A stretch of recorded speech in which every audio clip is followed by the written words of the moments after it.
मैं शिवकांत गौतम आप सभी का स्वागत करता हूं। आपने लॉगिन किया है one India YouTube Hindi channel. Avinash Sharma मेरे साथ हैं। तीसरा दिन खत्म हो गया है और खत्म होने के साथ साथ इस सीरीज में जो भारत की दुर्दशा चल रही थी वो भी काले बादल जो थे वो छंटते हुए नजर आ रहे हैं। बिल्कुल। और जिस तरीके से आज रहाणे और पुजारा ने बल्लेबाजी की है इस कठिन पिच पर, लग रहा है कि भारत का जो मोराल चला गया था, जो एक लग रहा था कि भारत बुरी तरीके से पस्त हो गया है, वो अब वापस आ गया है।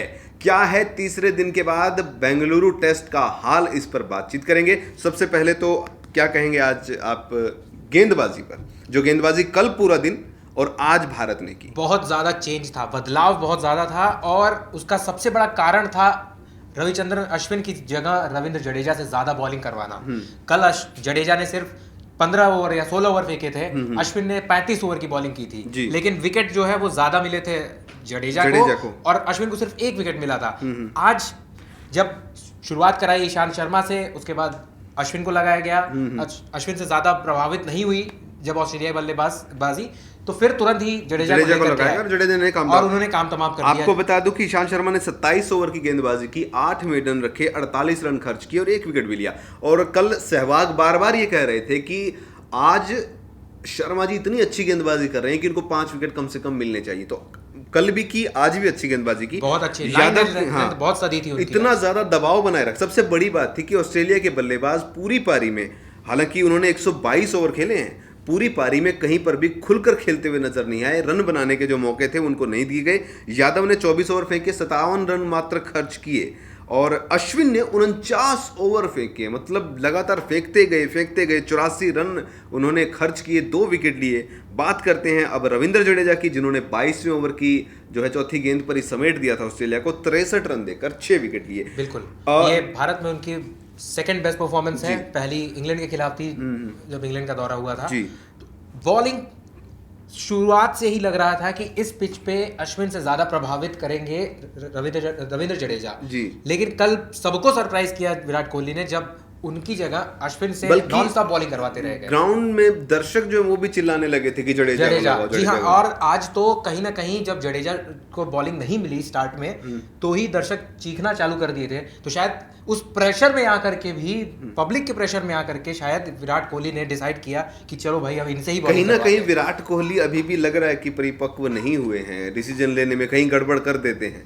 देखिए, अभी वो कप्तानी बहुत ज़्यादा उनकी पुरानी नहीं है और अग्रेशन के लिए वो जाने जाते हैं, और कल उनकी शायद उस वजह से काफी ज़्यादा निंदा भी हुई थी। एक चीज ये भी है कि विराट कोहली बुरे दौर से गुजर रहे हैं, तो हो सकता है कि वो इफेक्ट उन पर पड़ रहा हो। अदरवाइज तो अगर ठीक चल रहे तो सारे डिसीजन ठीक होते हैं, साथ में चलते और आज तीसरे सेशन में ये देखने को भी मिला, गेंद बल्ले से टकरा रही है, ग्लव से टकरा रही है, 2-2 3-3 फील्डर भी हैं, लेकिन उन 2-3 फील्डर्स के बीच में भी गेंद गिर रही है, वहीं बिल्कुल बैट के चिपक के खड़े तो भी गेंद गिर रही जमीन पे। तो ये लक होता है। विराट कोहली ने कहा था कि लक जरूरी है।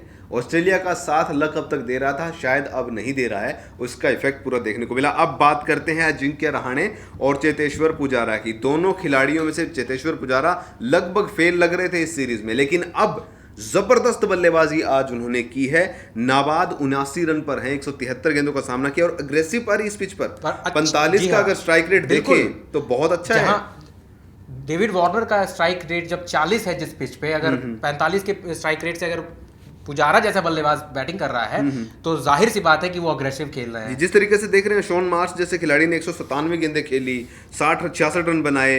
रेंचो ने 196 गेंद के, वो उनका नेचुरल गेम है, बहुत स्लो खेल रहे थे। मैथ्यू वेड जो कि आक्रामक खिलाड़ी, 113 गेंदों पर उन्होंने भी जो है 40 रन बनाए, तो बहुत धीमा खेल रहे हैं सभी। और पुजारा जो है पलटवार करते हुए, प्रेशर में, पूरा प्रेशर था भारत पर, क्योंकि जल्दी जल्दी 4 विकेट भी गिर गए थे और उसके बावजूद भी बनाए रखा है इस मैच को। और अब हालात ऐसे हैं कि अगर कल भारत पहला सेशन ठीक ठाक खेल लेता है और टी तक भारत टिक जाता है, खेल जाता है, लीड जो है 250-260 की अगर हो गई, तो ये मैच ऑस्ट्रेलिया हारेगी, बिल्कुल हारेगी, क्योंकि इस पिच पे रिजल्ट आना तो पक्का है, उसमें कोई दो राय नहीं है।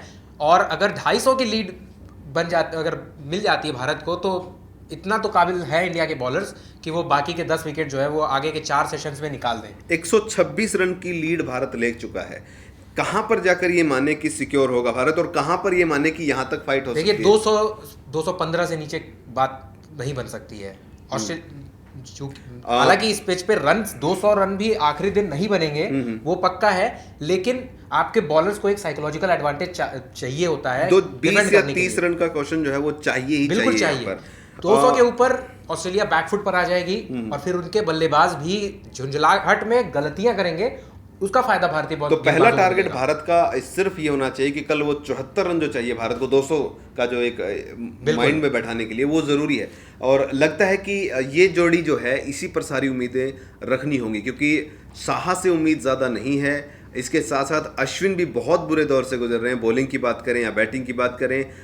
करुण नायर उम्मीद है कि वो 20-30 तेज रन बना सकते हैं। तो कल भारत का पहला लक्ष्य किसी तरीके से 100 रन और जोड़ना होगा। हाँ। अगर भारत 200 सवा 200 बना लेगा तो इस विकेट पर अश्विन, जडेजा और बात करें तेज गेंदबाजी की, यादव और शर्मा जी, तो ये चारों गेंदबाज बेहतरीन जो है गेंदबाजी कर रहे हैं और इन 4 गेंदबाजों से ही काम चल सकता है चौथे और 5वें दिन जी। और शिवकांत, आज एक और बल्लेबाज की बात करनी पड़ेगी। केएल राहुल का जो 50 था वो बहुत ज़रूरी था, बहुत मुश्किल समय में आया था और उनकी बैटिंग की वजह से ही इंडिया आज शाम तक इस पोजीशन पे खड़ा हो रहा है। जी बिल्कुल। और पहले में इनिंग में भी उन्होंने ही जो है संघर्ष नैया पार उन्होंने ही लगाई थी। 100 अगर 90 रन उन्होंने ना बनाए होते तो भारतीय पारी पिछले मैच की तरफ फिर से लड़खड़ा जाती।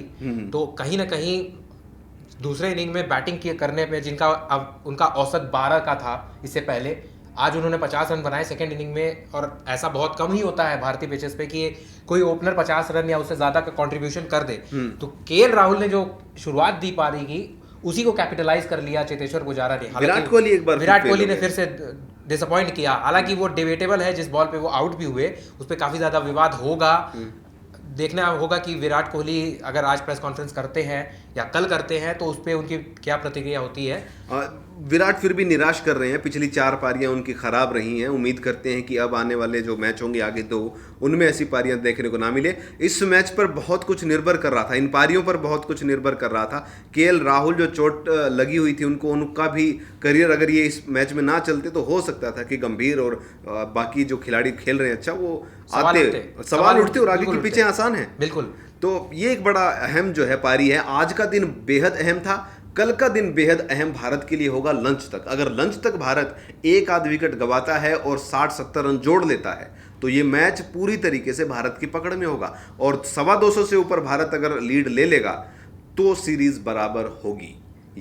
ये बिल्कुल लग रहा है। ब्रैटली जहां कह रहे हैं कि 150 रन चेज करना भी चौथे दिन बहुत बड़ा, चौथी पारी में बहुत बड़ा एक टारगेट होगा। तो भारत के पास अब एडवांटेज है, 126 रन है, 6 विकेट अभी बचे हुए हैं। अगर बात करें रहाणे की और पुजारा क्रीज पर हैं, करुण नायर हैं, उसके बाद अश्विन से भी उम्मीद करेंगे कि कुछ रन बनाए। तो कुल मिलाकर भारत को कल 100 रन और जोड़ने, उसके बाद भारत सिक्योर है और ये मैच भारत के पक्ष में आ सकता है। ऑस्ट्रेलिया का जहां तक सवाल है, ऑस्ट्रेलिया के सामने अब चुनौती है। जिस तरीके से पहली इनिंग में उन्होंने खेले और दबाव में रहे, और बॉलिंग की बात जहां तक रहे भारत की बेहतरीन रही, तो ये एक बड़ा अहम भारत के लिए पॉजिटिव पॉइंट ये रहेगा कि इतना ज़्यादा गर्त में जाने के बाद टीम इतना बढ़िया से बाउंस बैक होकर आई है। और कल के 2 सेशन, आज का दिन और आज का दिन तो भारत ने बहुत बेहतरीन खेला है। कल के 2 सेशन जो होंगे पहले, वो इस सीरीज के डिसाइडर हो सकते हैं। आने वाले 20 सेशन इन्हीं पर निर्भर रहेंगे। बिल्कुल। तो देखेंगे कल क्या होगा। फिलहाल इस शो में इतना ही।